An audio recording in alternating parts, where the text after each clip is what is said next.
नमस्कार साथियों, आज हम फिर से बीएससी फाइनल मैथ्स रेखिक बीजावली हमारी बुक चल रही है साथियों, और इसका चैप्टर नंबर फर्स्ट सदिश समष्टियाँ। तो आज हम इसी कड़ी में आगे बढ़ते हुए सदिश उपसमष्टि पे आधारित थ्योरम 1.5 का अध्ययन करेंगे। तो देखिए साथियों, थ्योरम 1.5 है क्या। तो यहाँ पर थ्योरम 1.5 के अंदर क्या दिया गया है, किसी सदिश समष्टि VF के एक अरेखित उपसमुच्चय W के लिए VF की एक उपसमष्टि होने के लिए आवश्यक और पर्याप्त प्रतिबंध। जितने भी एग्जाम्पल दिए गए हैं साथियों उपसमष्टि के, वो थ्योरम 1.5 पे ही आधारित है। तो 1.5 थ्योरम है वो एक अच्छी थ्योरम है, क्योंकि जितने भी एग्जाम्पल बनते हैं सभी के सभी इन पे ही आधारित है। A और B यहाँ पे F के एलिमेंट है, और अल्फा और बीटा है वो बिलोंग्स टू W में से करेंगे। तो यहाँ पर अगर हम A alpha plus B beta अगर W का दिखला दें तो ये उपसमष्टि होने के लिए आवश्यक और पर्याप्त प्रतिबंध होगा साथियों। तो इसको हम किस प्रकार से हल कर सकते हैं। द कंडीशन इज नेसेसरी, प्रतिबंध की आवश्यकता, और प्रतिबंध की आवश्यकता के लिए हम इस तरीके से संकेत यूज में लेते हैं साथियों। तो सर्वप्रथम हमें क्या मानना पड़ेगा, माना W सदिश समष्टि VF की एक उप समष्टि है। इतना काम तो सभी थ्योरमों के अंदर हमने किया था। और W अदिश गुणन के सापेक्ष संवृत होगा। तो संवृत होगा तो यहाँ पे देखिए साथियों, A एक एलिमेंट है वो F का है, अल्फा एक W का एलिमेंट है, तो A अल्फा भी एक W का एलिमेंट है होगा, तथा B एक F का एलिमेंट है, बीटा एक W का एलिमेंट है, तो B बीटा भी एक W का एलिमेंट है होगा। पुनः W उपसमष्टि होने के कारण सदिश योग के लिए संवृत होगा।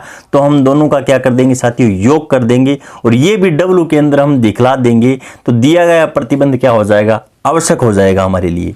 और उसके बाद में हमें प्रतिबंध की पर्याप्तता या सुफिशिएंट दिखाना है। तो यहाँ पे देखिए साथियों, इस तरीके से संकेत यूज में लिया जाता है।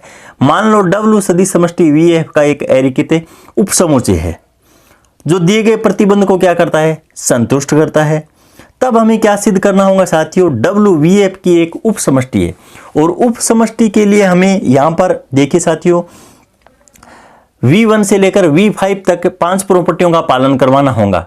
तो V1 प्रॉपर्टी के अंदर हमें यहाँ पर संवर्त और तो हमने दिखला दिया है साथियों, क्रमविन्य में सहचारी योज्य तस्मक प्रतिलोम, इन प्रॉपर्टियों का पालन करवाना होता है। तो हम सर्वप्रथम यहाँ पर जो क्षेत्र में से एलिमेंट लेने हैं वो यहाँ पर व्यापक रूप में A और B न लेकर अब की बार हम इकाई एलिमेंट ले लेते हैं, ताकि V5 प्रॉपर्टी का भी साथ में क्या है, पालन हो जाएगा यहाँ पे। तो हमारे पास A का मान 1 चूज किया हमने, B का मान भी 1 लिया है। तो यहाँ पर हम 1 जो कि क्षेत्र अदिश में से एलिमेंट चूज करने हैं हमें, तो 2 एलिमेंट हमने चूज कर लिए हैं। अल्फा और बीटा है जो कि W में से चूज करने हैं। और यहाँ पर जो उपसमष्टि होने की एक कसौटी है, A इंटू अल्फा और B इंटू बीटा, BW में से हमें दिखाना है। तो यहाँ पर A और B के मान हम पुट कर देंगे, तो अल्फा प्लस बीटा BW में से बिलोंग करेगा। तो W सदिश योग के लिए संवृत गुणधर्म का भी यहाँ पे पालन करेगा, और जो कि हमें क्रमविन्य में V1 प्रॉपर्टी है उसके अंदर क्रमविन्य में समूह है V प्लस के लिए। तो यहाँ पर पहली प्रॉपर्टी का पालन हो जाता है। उसके बाद में हमें क्या करना होगा साथियों, योज्य प्रतिलोम दिखाना होगा। तो हम A और B के मान क्या लें ताकि योज्य प्रतिलोम हम दिखला सकें। तो A का मान तो -1 चूज कर लेते हैं, और B का मान हम 0 ले लेते हैं। तो हमारे पास -1 और 0 F के एलिमेंट होंगे, अल्फा और बीटा है जो कि W के एलिमेंट होंगे। तो हमें A और B के मान पुट करने होंगे। यहाँ पे A और B के मान पुट करने से ये पूरा एलिमेंट तो क्या है, 0 हो जाएगा, और माइनस अल्फा एक W का एलिमेंट हो जाएगा।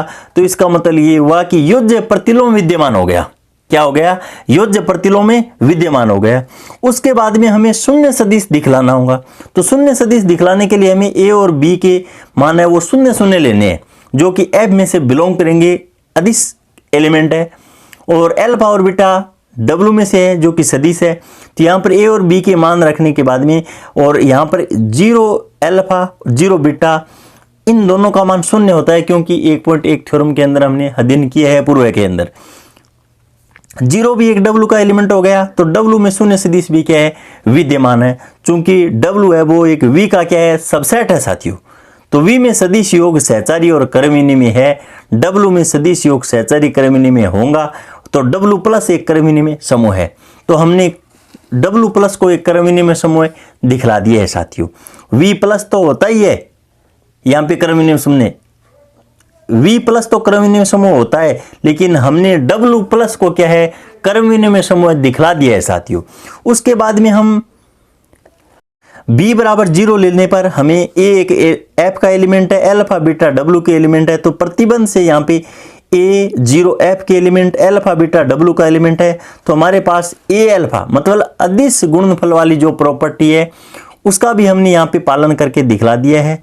तो W अदिश गुणन के लिए भी क्या है संवर्त गुणधर्म का पालन करती है यहाँ पे। तो W सबसेट ऑफ V, तो W सदिश समष्टि के शेष अभिगृहितों यहाँ पे V2 V3 V4 V5 को भी संतुष्ट करेगा। V2 V3 V4 V5 क्या है हमने पूर्व के अंदर देखा है साथियों। तो देखिए हम यहाँ पर आप देख सकते हो V2 का अर्थ यहाँ पे ये हुआ साथियों अदिश गुणन सदिश योग का क्या करता है बंटनता करता है।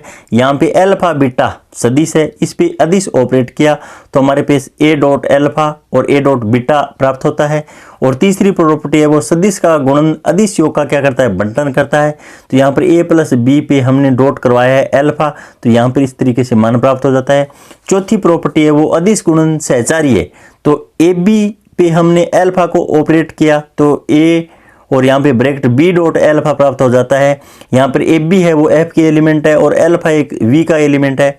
और पांचवी प्रॉपर्टी है वो इकाई अवयव से संबंधित है साथियों, 1 डॉट अल्फा बराबर अल्फा, जहाँ पर अल्फा एक V का एलिमेंट है।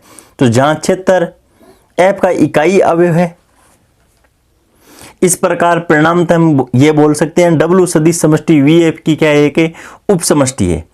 अगले वीडियोज के अंदर हम आपकी बुक का एग्जाम्पल नंबर फर्स्ट अध्ययन करेंगे। तब तक के लिए धन्यवाद साथियों। जय हिंद, जय भारत।